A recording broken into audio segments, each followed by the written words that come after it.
Gather around, my friends. Tonight, I'll tell you a story from long ago, a story about Kofi, a young drummer whose music called to the moon.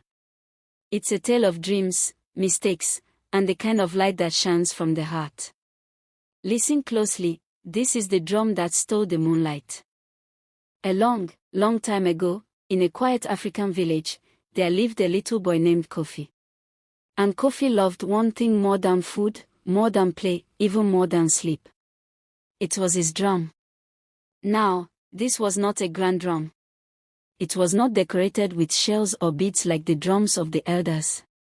No, it was small, plain, carved from old wood, smooth from years of use. But when Kofi played it, oh! The beats lit up the air like dancing fireflies. The whole village would stop to listen. Every evening, under the wide branches of the great baobab tree, Kofi would play. Children clapped their hands. Mothers hummed. Hunters tapped their feet. Even the owls hooted in rhythm. But deep in Kofi's heart was a secret wish. He thought, if only my drum could shine like the moon, then everyone would know it was special.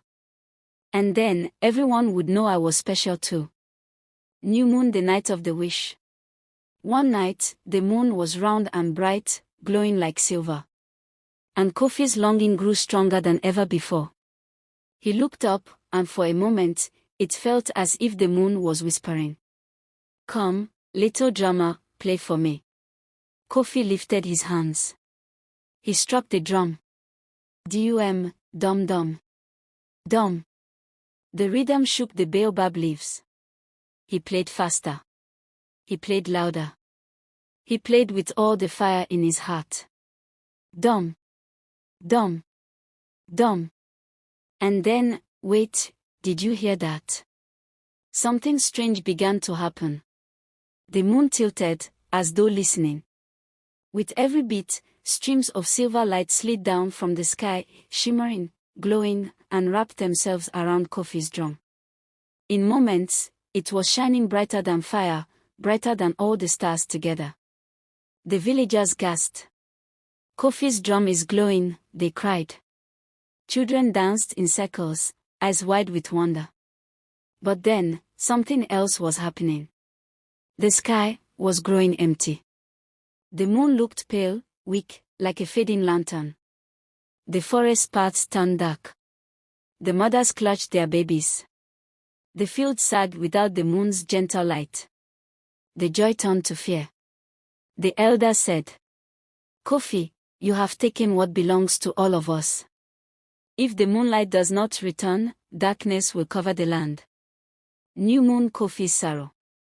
Kofi hugged his shining drum tightly. At first, he had wanted to be special. But now, as he saw the worried faces of his people, shame filled his chest. That night, he walked to the quiet riverbank. He sat by the water and played his drum softly, tears falling on its skin. Dum, dum, dum. Suddenly, the water rippled. From it rose a glowing spirit, bright like silver fish swimming in the moonlight. The spirit spoke gently. Child, you played with a selfish heart. The moon's light is not yours to keep.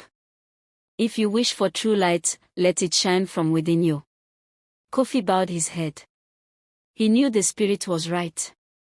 New moon, the return of the moonlight. The next evening, he gathered the villagers beneath the baobab tree. His drum still glowed, heavy with stolen light. He lifted it once more. His hands struck the skin. Dum, dum dum. Dum. The sound climbed higher and higher, as if calling to the sky. The moon listened. It heard its own light calling back. And like a bird returning to its nest, the glow lifted from Kofi's drum and soared into the heavens. The moon shone full again, bright and strong. The fields lit up. The villagers cheered.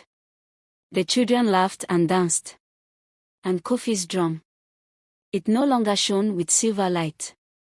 It was plain and wooden, just as before. But from that day on, whenever Kofi played, the villagers swore they saw a gentle glow, not from his drum, but from his heart. Sparkles, and that, my friends, was a light no darkness could ever take away.